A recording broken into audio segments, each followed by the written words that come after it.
Hello, my friends. I have been trying to do this video all day, but every time I start to record, I would hear my husband with the blower or the neighbors with the lawnmowers and blowers. And if you don't know, we just came through Hurricane Ian, and so all of my neighbors have been in the process today of cleaning up their yards, including ours, and well, not our neighbors, but our house.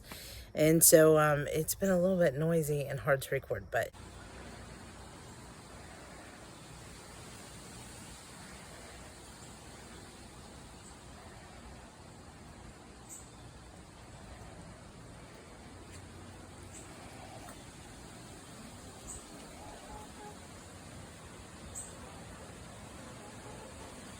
hello, girls.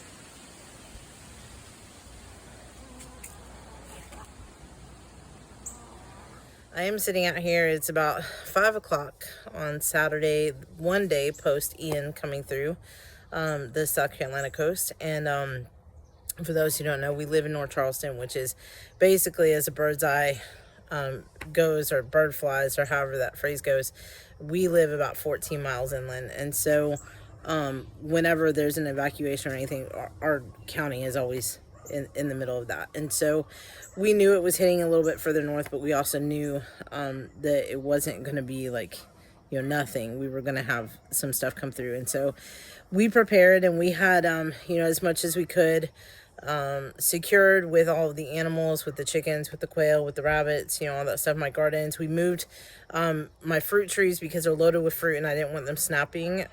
We got my citrus trees all moved to a secure place where they couldn't blow too bad. And then the rest of my plants, I tried to kind of move them so they had a little bit of windbreak, but we live on 1/10 of an acre, and so there wasn't really anywhere I could take them other than try to put them in a secure place. So anyway, all of that said, because when it was all said and done, the damage that we experienced was pretty minimal.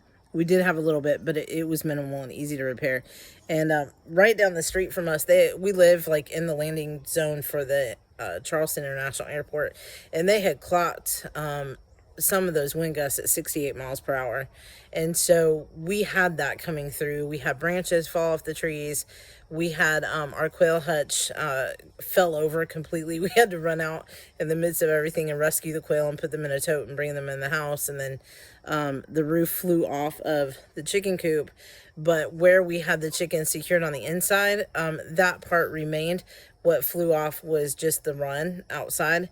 And so anyway, so this morning, we were just praising the Lord because, we have prayed it. We pray over our property. We pray, just like the rest of our church family. And we pray for those who aren't impacted also in Florida. We're thankful that we didn't have damage and we didn't have loss of life, but we know that in a lot of cases that may be an issue. And so we're praying for them and interceding for them, but we're also thanking God that for our family that we came through it. And not only did we come through it, we came through it in a much better shape than I thought we would.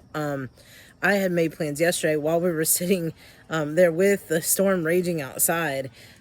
We didn't lose power at all, which was nice. And so we as a family were sitting in the house, and our boys are teenagers, and they were playing with the video games with their friends because they still had power. And my husband and I sat down at the kitchen table, and we started going through all of our seeds and organizing them. And because we really thought we were going to come out here today and find the garden decimated, and we're like, okay, well, we'll start over with our fall garden and we're going to make this a win. We're going to, just use this as a turning of the season.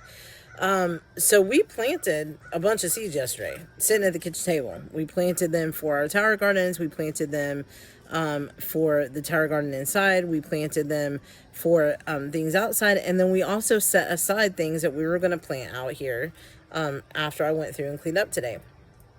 Well, imagine my surprise when I came out here after this crazy storm, and all of my pepper plants are still growing. And not only growing, they're flowering and still producing fruit. They still have fruit on them.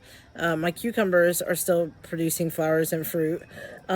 Some of my okra, the ones that were tall enough that when they fell, they still stayed rooted in, they're still producing fruit. I came out here this morning and it's got little baby okras on it. And then all of my my herbs were fine. See the green stalks behind me? All of that stuff was fine. My tower gardens in the front were fine. Everything was just kind of a little bit, you know, shaken, like you know, my pepper plants, I had to stand back upright. But other than that, everything is good. My fruit trees all look fine. Everything was fine. And so then we were like, okay, well now now what are we gonna do, because we have all this stuff we want to plant for fall. And so then we started getting creative with figuring out where we were gonna put everything. And so we still have more to figure out. But anyway, I say all of that because you never know like how God is going to protect you. And we believe in the concept that we are his children, that we are a place of Goshen, we are a place of protection.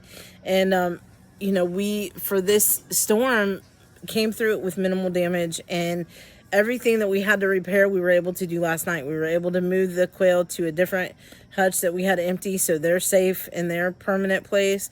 We were able to quickly repair the roof for the chicken coop before we secured them last night.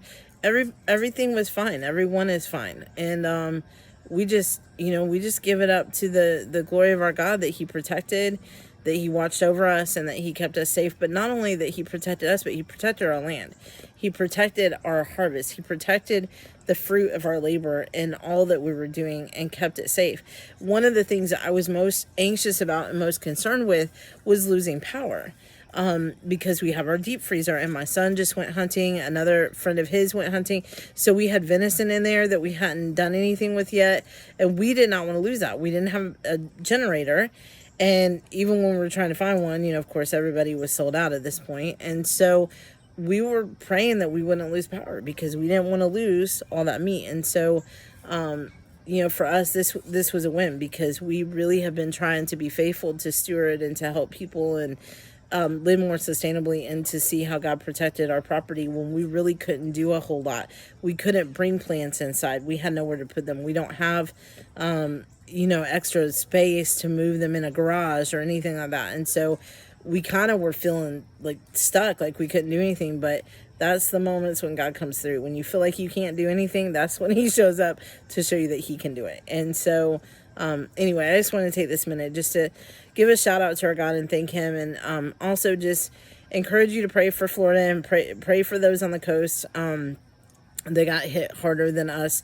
We're not in a flood zone, so we didn't have to worry about that surge, but there are a lot of people that did. And so we are definitely praying for them, even as we are thanking God for his protection for us. So anyway, I just want to do that little shout out and touch base with y'all, and stay tuned for more videos coming up. I actually have a friend of mine that's getting ready to start helping me record more content. And a little bit of an update too. So my mom, those of you who know, has been living here with us for the last 2.5 years, helping with the chickens and whatnot. She is actually moving into an apartment with my grandpa next month, in November. And so things are going to be shifting a little bit here on the homestead, but you'll still see her with her hot pink hair. She'll be coming out and joining us and helping with the animals and everything else. But that's going to allow for me to create a space to actually do more recording and whatnot. So watch for that, because it's coming. Anyway, y'all have a good day. Be safe, and happy October. I can't believe it's the 1st of October already. So anyway, see you soon. Bye.